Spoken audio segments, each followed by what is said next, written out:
I'll start with a Mangala Charan from Abhinav Gupta. He talks about Shiva as the one who is theatre or natya and who takes us into the divine delight. Yas tanmayad hridaya samvadana kramena Drachitra Shakti Gadabhumi Vibhaga Bhagi Harshollasat Paravikara Jushah Karoti Vande Tamam Tamahamindukalavatamsa. Well, friends, I am so thankful that on this Sunday morning you have taken your time out and are here to listen to me, a relatively unknown person, and I feel so proud that I have this opportunity to speak at an institution which I was just told is 75 years old,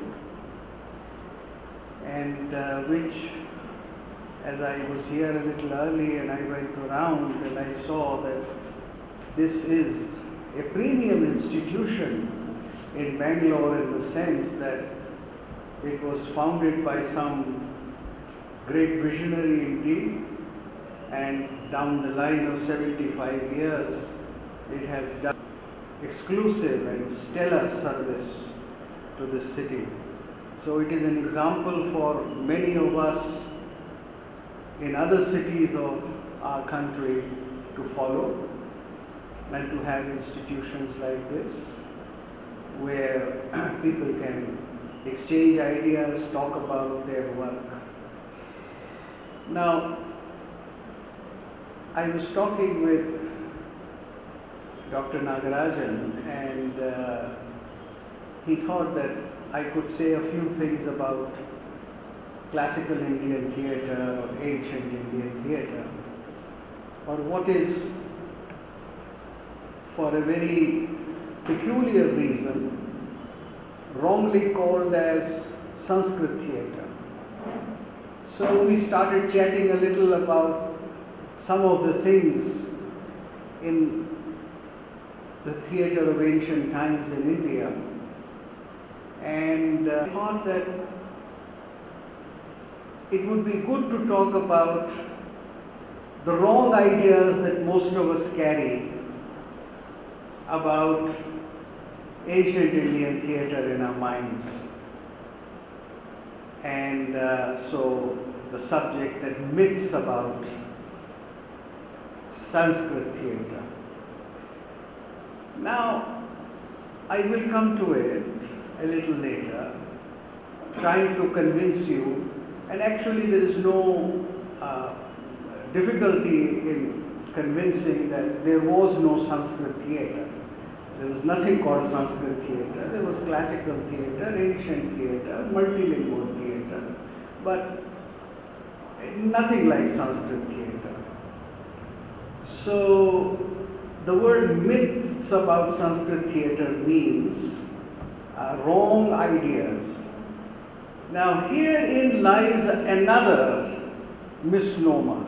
The Greek word myth, and the ancient pronunciation of this word is muthos, and in English it is myth. In modern Greek also it is myth, because about 2000 years ago u in ancient Greek turned into e, so muthos became mythos, and suranga, the Sanskrit surang, which is a pure Greek word, was and is retained from ancient, pure ancient Greek to in Sanskrit, became syringa. See today, from which you have the English word syringe. So myth, as a matter of fact, only meant story. And in ancient Greece, like in ancient India, most of the stories were about gods and goddesses, and children born out of the cohabitation of gods and human beings. so divine human beings. So myths were about the extra or higher than the terrestrial creatures. But when the Christians came and Greece became Christianized, then most of the things of ancient Greece were seen in a bad manner. So what was a holy story called myth, or the mythos of the Greek culture, became a false story, because this was a story about false gods. Because every god other than Jesus and every god other than God, or not Yahweh, but Patera, Father, false god. According to classical or traditional or even contemporary Christian belief, there is only one true God, which is the Christian God, and all other gods are false. And therefore all the Greek gods, Zeus and Apollon and so many of them, they were false, and therefore all the stories about them were false. So myths about Sanskrit theatre, the very word myth contains in itself the very process which was also applied to ancient Indian drama. You see, what the Christians did to ancient Greek drama, that is, they cut down the whole philosophical content of it, the whole spiritual, holy, and eventually they shut down the theatres. Why is it that the great art of theatre has not survived in Greece? It doesn't survive as an art. It has been revived only in 1920-25. But for all these years it was dead because the Christians put an end to it. They said, you cannot do theatre. Doing theatre is like doing the act of a devil. Satan became a snake, and he came and whispered into the ear of Eve. There is only one Eve here, no, two Eve are here today, but at that time there was only one Eve in creation, according to the biblical story. And he became a snake and whispered, and he said, you must eat that fruit which God has forbidden. So he changed his shape into the shape of a snake, and the devil can take any shape as you like, as he likes. And therefore, an actor who takes a shape which is not his own, or a face which is not his own, is a devil. And therefore, the act of the actor, which is theatre, is a devilish activity, and hence it must be closed down.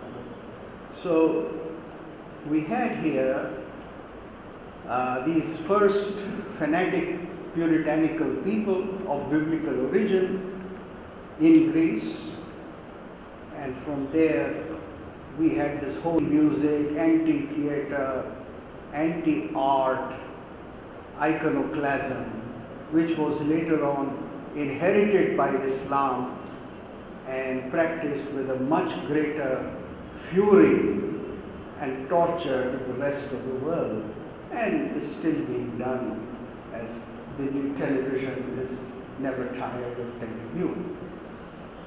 Now, I had promised to talk about Indian theatre, but I started talking about Greek theatre. But there is a logic to it, because it is important to explain something in terms of Greek theatre in order to explain what happened to Indian theatre. Because it is the same people and the same mind and the same civilization which came to our classical theatre in 19th century, wrote about it, and what we study and we know, and all the books that we read about our ancient Indian theatre are written by Europeans. And these Europeans are inheriting the tradition of St. Augustine and other Christian fathers who closed down the theatres or who had that approach. So, what is the most important myth about Sanskrit theatre? Number one, or classical theatre. As most of you would be knowing, because there are scholars who have studied the texts in original, you would be knowing that in ancient times, when plays were performed in India, they followed one simple principle of anukarana, because it was laid down by the acharyas of natya or theatre. The Indian word for theatre is natya. It was laid down that theatre is lokanu kirtanam. It is going to imitate or recreate. Here, imitation is not the right translation, but recreate what is seen in loka, what is seen in the world, the habits, the ideas, the mannerisms of the people. Now, we come, and it has always been so in our subcontinent, we come from a whole big area which is multilingual, which does not have one language, but many languages, just as are spoken today, were spoken since time immemorial. And it may be possible to today grammatically trace the origin of various modern Indian languages, but it is quite clear that even 2000 years ago, ancestors of all these modern Indian languages existed. So it was a multicultural, multilinguistic society. And Natya Shastra gives us a very detailed account. The 17th chapter of the Natya Shastra gives us a detailed account of what language was spoken in which part of India. And you can easily correspondingly see it today, like we have modern Bengali. So we had Urdhva Magadhi, a language which was a combination of what may have been spoken in Odisha and Bihar. So it was called Urdhva Magadhi. Or a language called Avantika, which was spoken around Madhya Pradesh. Udicya, something which was spoken in the north.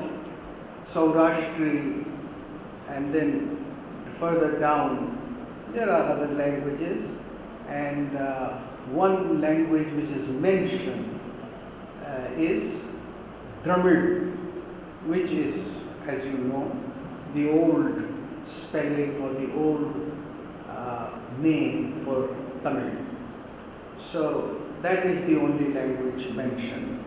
Malayalam, Kannada, these obviously did not have this nomenclature. There must have been languages at that time.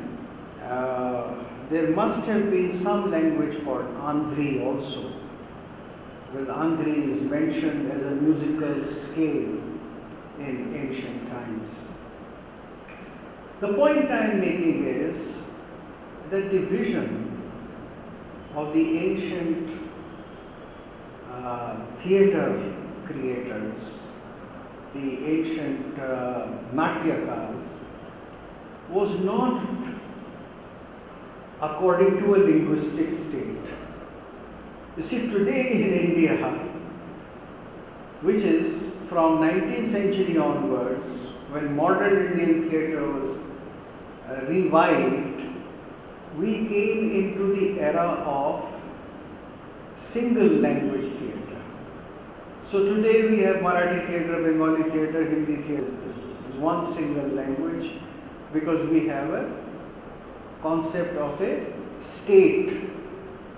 State, linguistic state, is a cultural unit. Following the pattern of medieval or little post-medieval Europe, the European nation states, we created the modern linguistic states. And I think this was one of the biggest errors of the Congress party, which they decided in 1935 to have modern Indian state division of India according to linguistic territories, following the pattern of Europe. But this was not the case. Nothing in ancient India, or even before 19th century, was rooted in the identity of the language. If you wanted to sing Carnatic, you had to learn Telugu or an older version of Marathi or Tamil as well, because what you were concerned was to know the language of the great composer. So if you wanted to sing, let us say, Muthuswami Dikshita, then you must have a knowledge of Sanskrit, or at least a basic knowledge of Sanskrit to sing his Kriti. And if you wanted to sing Tyagaraja, then you must know Telugu, right? Otherwise, you won't be able to perform. And you never said, no, this is not my language. I will not learn it. I will learn only Tamil music. I am a Tamil Brahmin, or I am a Tamil Murdiliyar. You see, all those choices never existed.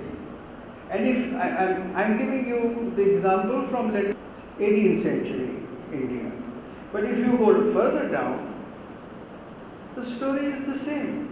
So in North, if you wanted to write very good poetry, then you will write it either in Awadhi or in Brajbhasha or in Maithili, like the great poet Vidyapati. He wrote in Maithili, following the tradition of Jayadev, who wrote in Sanskrit, and his works were sung by people all over India. If it was a good composition, then the people learned that language, understood it, and they would sing it. And great musicians and great singers have always done that.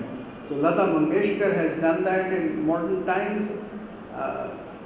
Subbalakshmi has done it.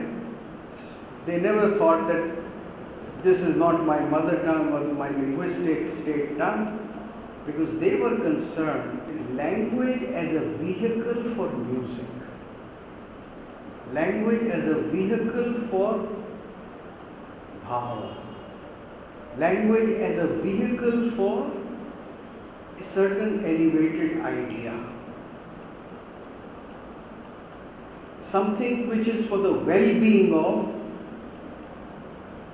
as many people who can understand it. And the performance in ancient India was according to the same principles. So they'll say, all right, this is a society in which the king, exclusive king, speaks Sanskrit. Of course, not all the time. I mean, sitting in his harem or sitting in his antar griha, he would of course speak to his wife in whatever was the language the wife knew and people knew different languages as they know even now. So formally the king would speak in Sanskrit. A great learned scholar, a tapas, a good tapas like Vishwamitra, or a very angry tapas like Durvasa would also speak in Sanskrit. The minister would speak in Sanskrit. Those who are in aristocracy or in aristocracy of the learned would speak. Others would speak in any of the language of the place or the region they came from. Women did not speak Sanskrit. Some women, learned women, often learned courtesans, prostitutes, they would speak Sanskrit sometimes.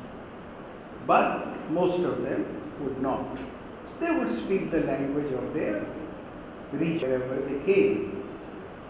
The Vidushak would not speak Sanskrit.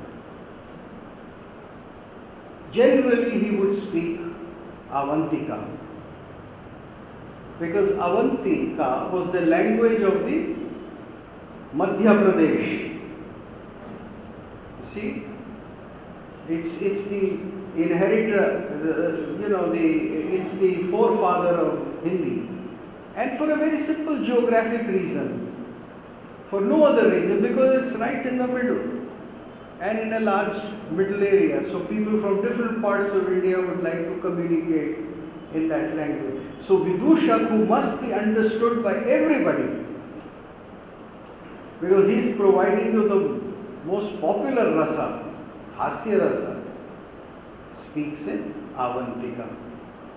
And it is important that you should understand what the Vidushak is saying, because he is making. And it is an opportunity for people to see somebody making fun of the king. You see, even today, it's only a cartoonist who can make fun of the Prime Minister. It's not so easy for others to do it. So the Vidushaka had the license and he spoke in Avantika. And similarly, the idea is that people from different parts of India should be represented. In other words, classical Indian theatre was more democratic than anything which can be seen today. You see, the biggest theatre or the biggest performing medium in India today is in Hindi, but that is one language.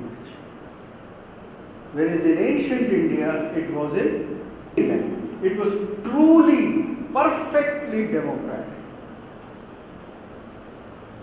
Today Hindi has a status because it is commercially viable. So it is the power of commerce which makes it important. But in ancient India, they had a better sense and they used all the languages following the principle of Lokanukirtanam, right?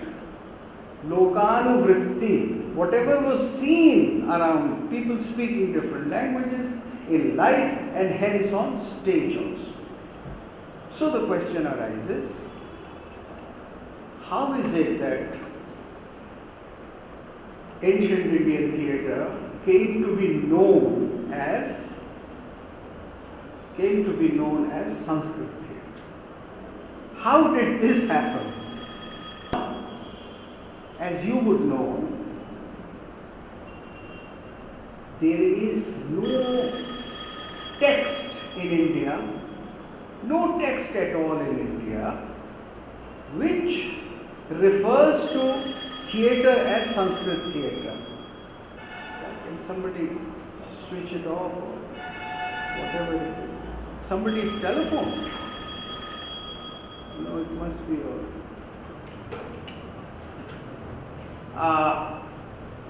How is it that this name came into existence. Now, it's not something found in any of the Indian texts.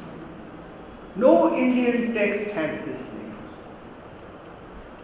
If you look to any 17th century commentary, 15th century, or the great Abhinav Bharati of 10th, 11th century, nobody says ancient theatre is Sanskrit.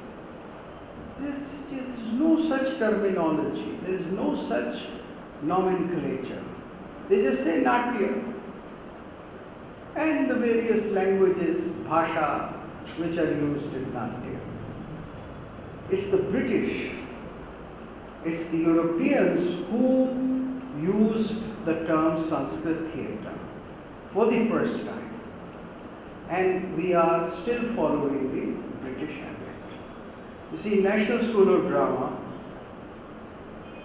the teaching of ancient theatre is called classical Indian drama, not Sanskrit theatre.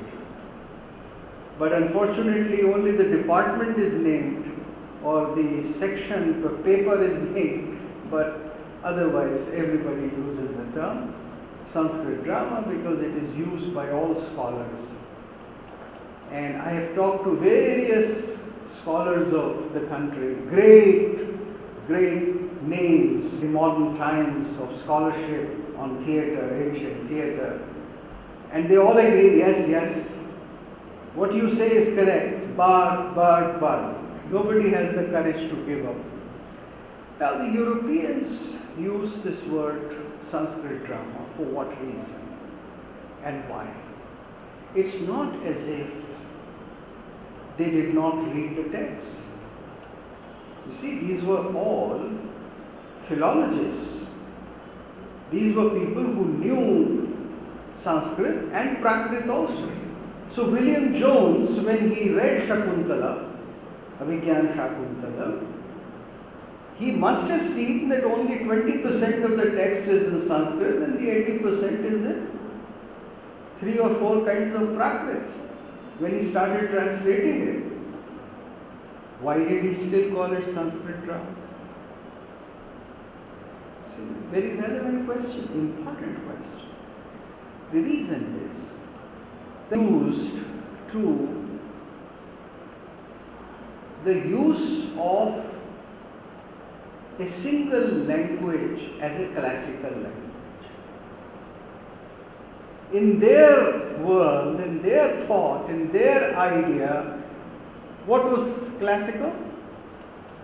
Ancient Greece, ancient Rome, so Greek or Latin.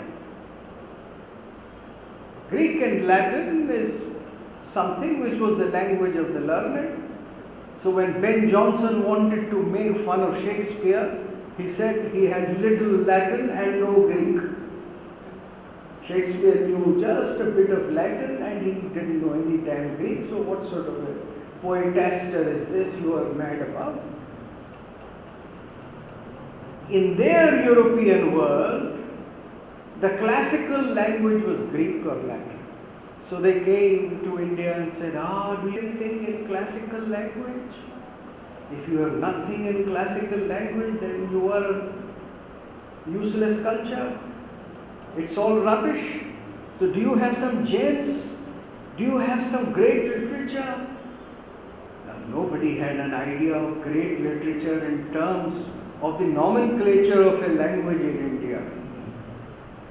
I mean, if you go to read the lakshanas of a great sahitya or great kavya, then nobody says it should be in this language. You know, all the gunas, kavya gunas, have nothing to do with a single language or a particular language. They could be in any language. So, for Indians, whether poetry was in Prakrit or in Sanskrit or in Ardha Prakrit or in Magadhi or Ardha Magadhi, so long as it was great poetry, it was poetry.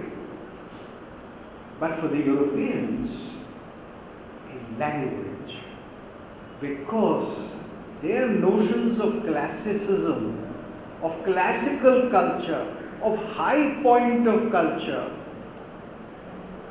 was Greek. Greece was the touchstone. And when they came here, they started looking for it, and they found that here is Kalidas. And although Kalidas has written plays with only 20% of Sanskrit, they said, never mind, this is Sanskrit literature, this is great, this is good, it was translated, Goethe read it in Europe, and they thought it was a great play, and hence we had this whole myth of Sanskrit theatre. Then, they only read what is called one of the Rupakas out of the 10 Rupakas. You see, of what is a dramatic genre was again Greek. In Greece we had tragedy, comedy, and some little play like Chetney coming afterwards or in between, which was satiricon, a satire. There were only 3 forms the Greeks practiced in theatre. And when Europeans came to study Indian classical literature, they found just Nataka, at best Prakaran, and that was the end of it. They didn't look into anything else, they didn't talk about anything else, they were not worried about including all other genres like Vyayog and Utsrishtikank and Vithi and Prahasana, others. So they left the 8 out. And the whole analysis of what was ancient Indian writing on theatre, that is the theatre scripts, were based on Natak and Prakaran. Not even Prakaran actually, just on Natak, just on Kalidas. So, this is the biggest myth about so-called Sanskrit theatre or ancient theatre. That out of a glorious, unique, absolutely unique tradition of a multilingual theatre, we made it into a monolith. Now you can all know what has been the disastrous impact of it. That this theatre is associated with Brahmins, that this is associated with Sanskrit. So you cannot lecture on it in Madras University unless you're prepared to be beaten.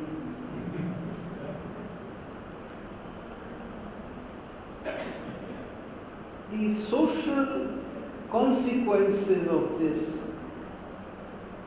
were far-reaching and still continue to be far-reaching. And it is a myth. What I am telling you is not an interpretation. It's not something which can be called as a view which Bharat Gupta is giving you. It's simple factual thing on paper. If you just see any script, it's Prakrit and a little bit of Sanskrit. There is no dispute. No Pandit who can read the original text would like to dispute it or even open the book, argue, will say, yes, it is so. But what we have done is we have distorted the whole picture. So, the image of Sanskrit as a language that nourished other languages and was nourished by other languages belonged to the same substratum got so distorted that we had Sanskrit drama. So today, when the Ministry of Culture or Education gives grant for theatre production, then they make a category, Sanskrit drama and other language dramas. It's not historical. It is not even modern. Till 18th century, people were writing multilingual plays. Theatre is performed still in Malayalam and Sanskrit. There are dialogues, samvad in both the languages. In all traditional theatre, this was the practice, that there was use of Sanskrit and use of local languages, and both were so beautifully intermixed. Now, this is one myth. Myth number 2. That classical theatre was only Prakaran and Rupak. Now, there were 10 forms: Prakaran, Rupak, Dim, Samavakar, Ihamri. Now, these are about the lives of gods and demons. See, when Bharat Muni says that I am giving you theatre which will portray what is happening in Loka, then it does not mean one Loka. It does not mean Martya, Prithvi Loka only. It means 3 lokas: heaven, hell and Martya. So those who inhabit the heavens, those who inhabit the hell, and those who inhabit the Prithvi. Human beings, Sura and Asura. Because creation consists of all 3. The creation consists of all 3. There are all 3 kinds. And so all 3 lives of all 3, activities of all 3 parts of the world and the characters has to be portrayed. Natak will be about royalty. And it will also have a divya in it. Something supernatural in it. Like Menaka comes and takes Shakuntala away. It's supernatural. Doesn't happen in Martyalok so easily.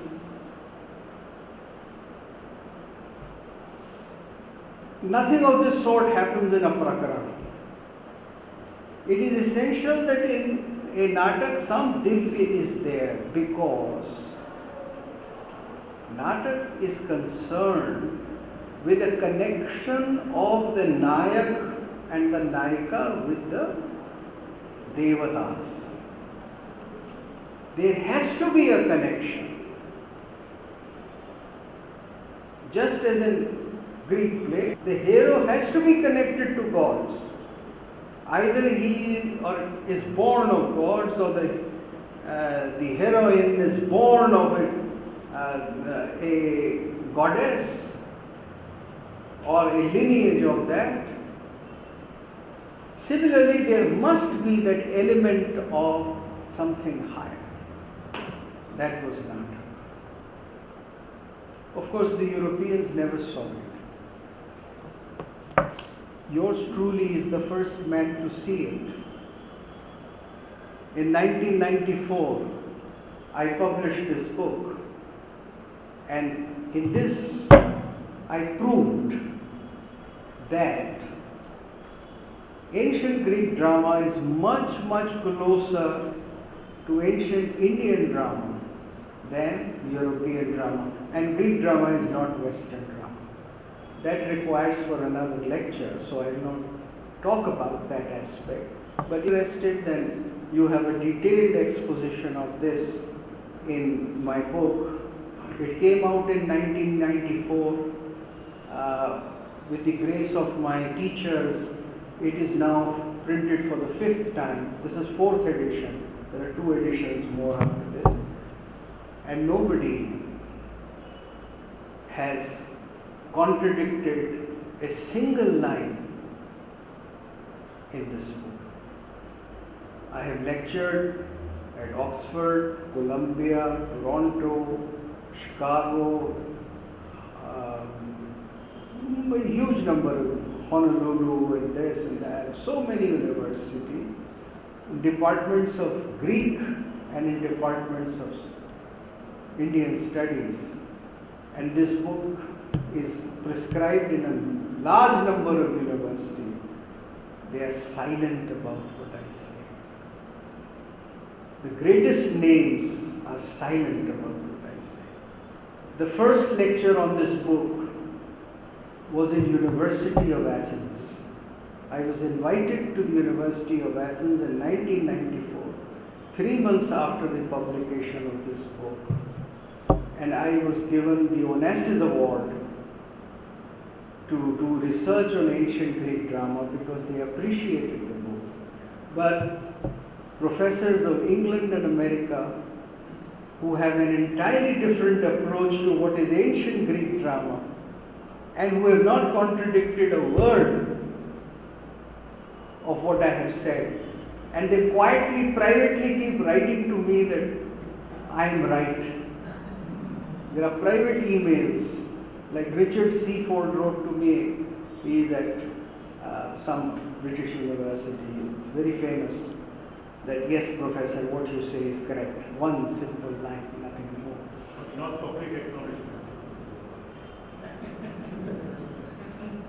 And this is in spite of the fact that I am a member of the highest body of scholars on ancient Greek drama, the Delphi Society, for which every 3 years, 4 years they hold a meeting in Delphi in Greece, where all the great scholars of ancient Greek collect on ancient Greek drama. And I am there all the time. And they know about my work, but they never speak. See, this is a colonial attitude. Because what they have written in hundreds of their books, they would not like to go back upon. However, going ahead with classical Indian drama, you see the same approach was adopted in India. When we started studying our ancient drama, urban Indian theatre was long dead. Urban Indian theatre died about 800 to 900 years ago. It died for the same reason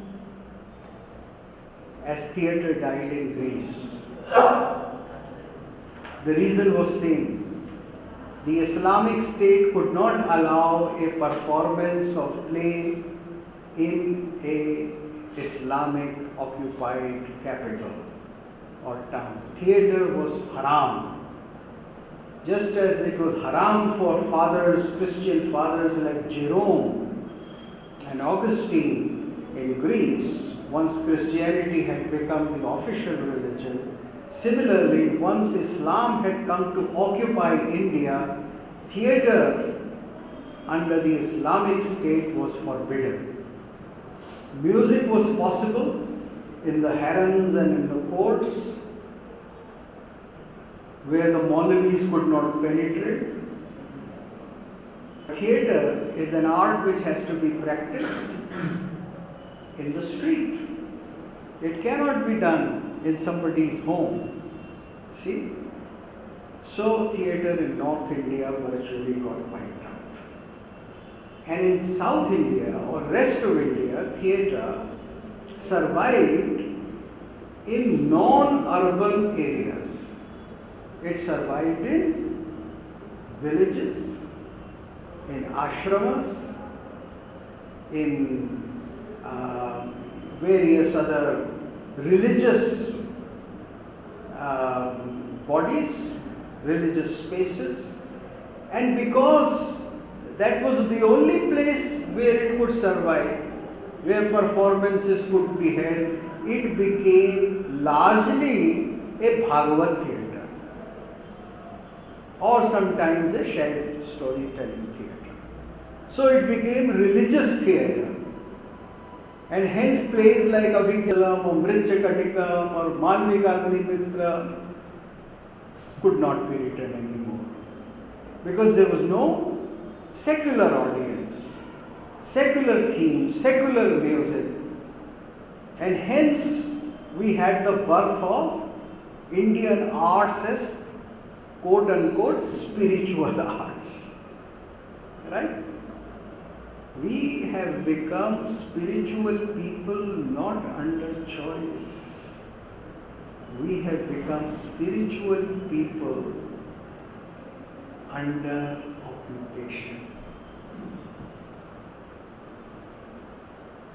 Absolutely incorrect, politically incorrect thing to say, but for 25 years I have been saying it, and I say it wherever I go, because it is factual truth. I don't expect a Padma Shri. I don't want fellowships.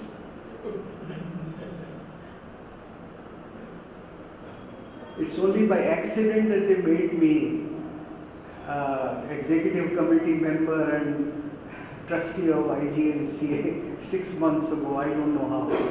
What accident made this happen? But I would like to tell you and share with you the truth. Theatre could not be performed. And all Indian arts became spiritual arts and Hindu arts. The Natya Shastra does say that it is the fifth Veda. It does say that Natya is to be performed everywhere, but it does not say that this is a Vaishnava activity or a Shaiva or a Bauddha activity. It is Sarvavaranikam number 1. Fifth Veda was created because many people cannot study the first 4 Vedas, and therefore you need the message of the first 4 Vedas to be communicated to those who are not capable or allowed or both of studying it. So the message must go, and hence Natya Veda was created. And it was Sarvavarnikam for everybody. And you know that it is the performing arts of India that have kept the darshanas of India alive, not the philosophers. If we know of Bhagavad philosophy, we know it because we watch Ramayana or Mahabharata. It has been performed 1,000, 1,000,000 times all over this subcontinent. That's how we know it. That's how our children know it. Because everybody doesn't go to a Shankaracharya much to learn Advait. But you learn Advait when you see a particular story in Ramayana, or when you hear a Kathakar tell you that Ram was lying in the cradle, but Kaushalya saw Ram eating a laddu in the kitchen also at the same time. And then she realized that who is this child? This child is Brahma, not my child. And yet I want this Brahma to be a child. So this very deep Advaitic truth has been preserved and communicated in our culture not by performance, by Katha, by the fifth Veda, by Natya. And not just in Sanskrit, not just performed by Brahmins, not just taught and acted by them, nothing, by all people. People who learned the skill, and they came from all sections of society. These are very simple factual things. I am not presenting any distortions before you. I can give you the details of what I am saying. State-wise, I can give you the details of the performing people, the performing history, the jatis as are known in today or last 200 years, and as referred to in, say, medieval texts and other things. So, the other myth about Sanskrit drama, which needs to demolish, is that it is inclusive drama. You see, this whole falsehood has been propagated under a very vicious political strategy. There have been people like Habib Tanvir, you must have heard his name. Huh? I had several times arguments with him when he said that this is Brahminical drama. Abhigyan Shakuntalam, or so-called ancient theatre, Sanskrit theatre. He said, what do you mean by Brahminical drama? Of course, the man had never even opened the text of Natya Shastra. He was being just promoted by CPIM and Congress Party, and he became a great theatre producer of India. Performing artists have come to occupy an unjustified space today in India by becoming the spokesman of the Shastris of performing art. If you ask me to perform Manduk Shabdam or something, then I'll make an ass of myself. But so many of these great names, these dancers, these musicians, these singers, Padma Vibhushanas and Padma Shri, they all talk about Hamara Sangeet 5,000 saal purana hai. That's all they can say. Our music is 5,000 years old. Our music is spiritual. Our music is holy. Dear friends, we became spiritual in our arts because of compulsion, not because of choice. पिट पिट के हम धार्मिक हुए, पुरुषार्थ से नहीं हुए, ताकत से, फ्रीडम से नहीं हुए धार्मिक, कायरता से धार्मिक। All over India, the great empires were smashed. I mean, what happened to the place we are, the great empire of Vijayanagar? The great empire of Kakatiyas, and the arts which they were patronizing. It is then that you had performers and people who knew about the Shastra also. Then you had Vidyaranya along with Gopala Nayak and various other performers. Today we have developed so many lessons and we continue to teach them. They are in every CBSE book.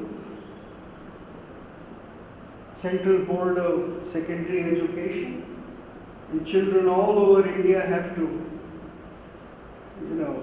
memorize them and regurgitate them in exam. It's full of terrible falsehood. Another myth about ancient Indian theatre. What is this myth now? That this theatre was performed in the courts only or in the temples. No. Yes, it was performed in the courts. Yes, it was performed in the temples. But it was performed in cities. See, the second, third and fourth chapter of the Natya Shastra, second and third and then fifth, fourth goes into Karana, etc., Karanadhyaya. They talk about making of a theatre house. Rangashala. How do you make a Rangashala? Now, in that whole most extensive description, it does not say that go and make a Rangashala in the royal premises, in the Raj Mahal. It does not prescribe that. It does not say go and make it in the region where the Brahmins live of the town or the Vaishyas live. No. It says that a place which is accessible to all. And then it gives description how the whole community and all the Varnas got involved in making of the theatre house. And it was something which took about 12 to 15 days. And it was never made in stone. It was always mud and wood. It had to be only neat and clean mud and wood, bamboo and various other straw and perishable material, pusta, what is called. You make a kind of a mud arrangement material and you create a theatre house which is perishable. Just as today, when you hold a marriage, then you make a small mandap. On a day or two before the marriage is to be held, some ceremonies are conducted. The Panigrahan Samskar is conducted according to various traditions and various variations and method, and then that mandap is removed. Similarly, the Natya mandap. This was the tradition of making a mandap for a yajna. When the yajna satra was held, whether it was for 10 days or 15 days or 2 years or 4 years, the mandap existed only for that period, and after that it was removed. That is why there is not a single surviving ancient theatre. The one at Nagarjun Konda is not so. People claim it. They have made such claims, but that is not a Natyashala.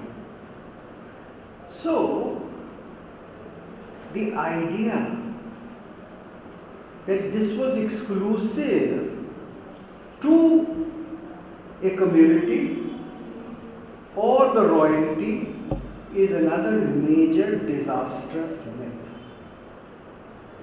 because it was again democratic. You see, what I am trying to show,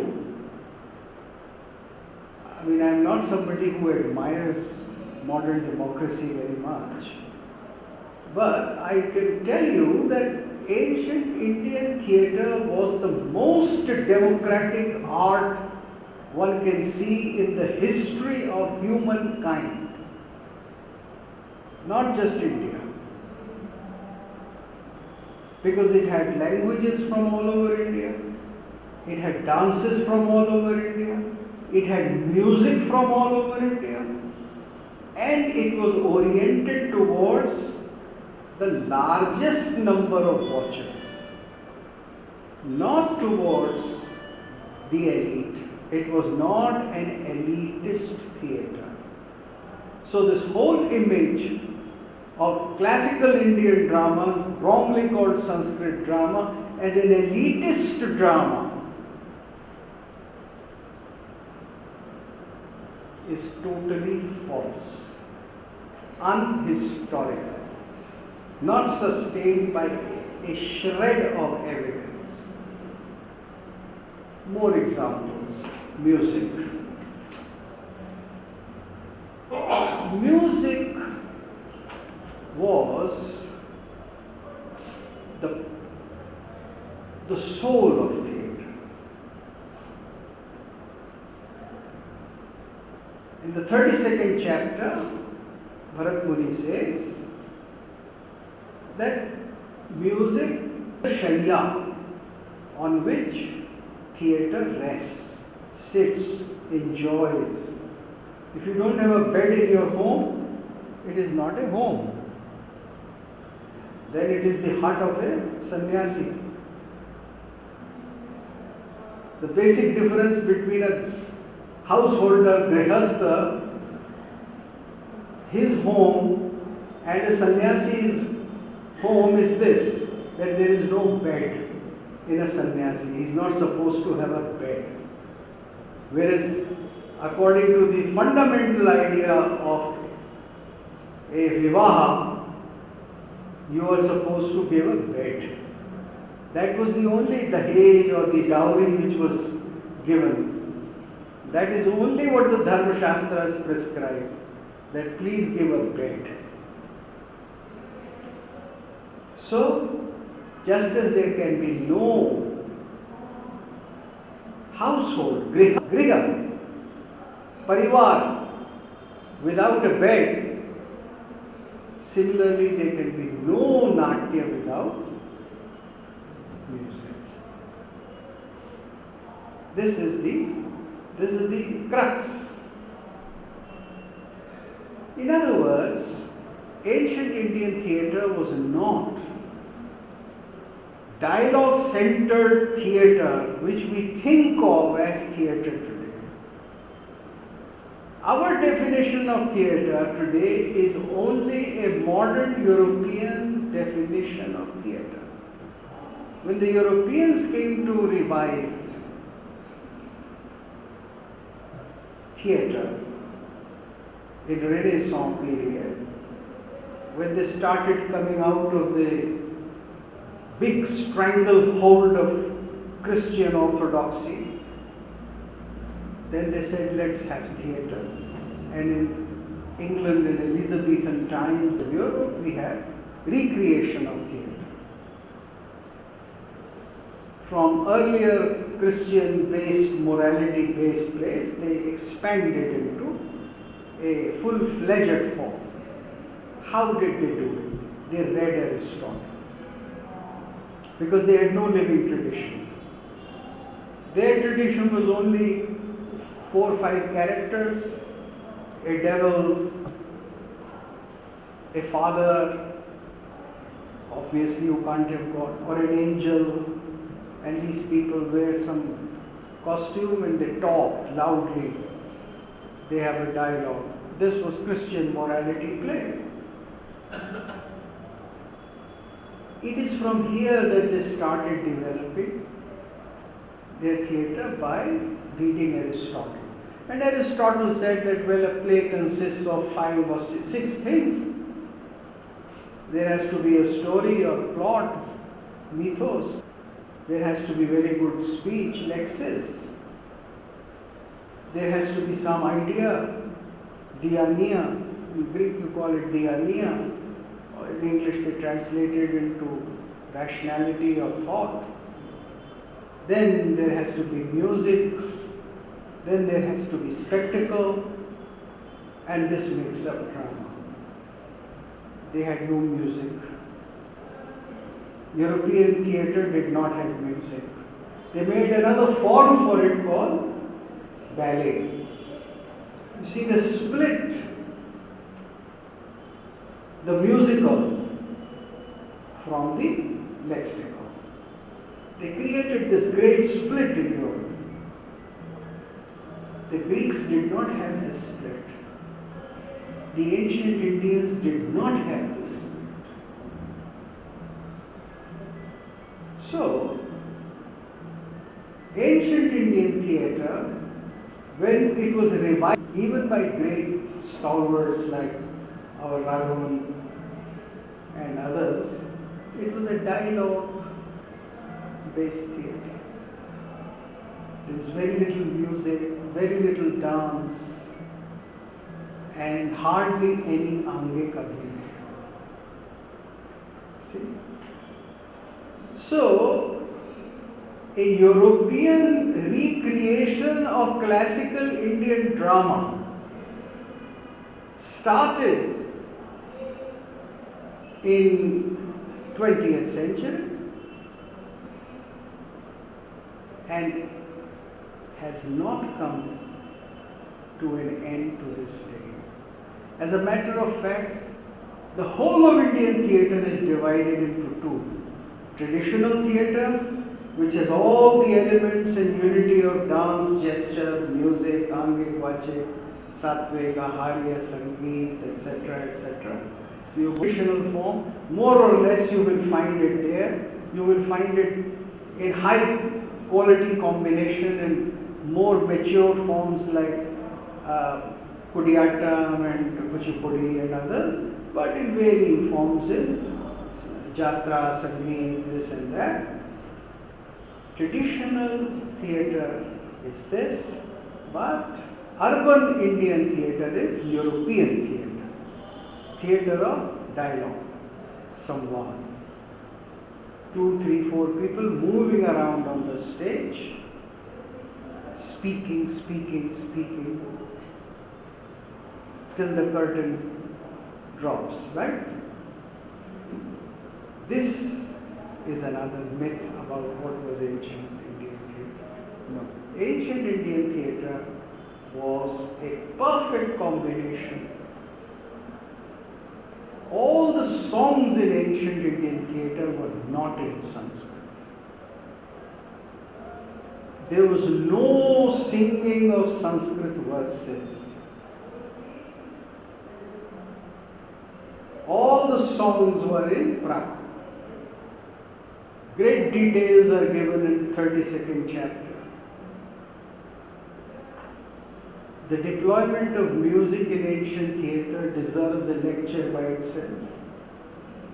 It's a very detailed subject, so I shall take it some other time, God willing. But it is sufficient to say that it was not in Sanskrit. It was in Prakrit.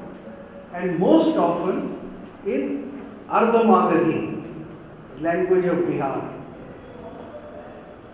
Just as the bulk of Carnatic compositions are in Telugu, similarly the bulk of ancient Indian music was in Ardha Magadhi and Magadhi. This was the language spoken around the region of what is now known as Bihar. So friends, I have tried to give you an extensive account of some of the myths of ancient Indian drama. I thank you very much for giving me a very patient listener.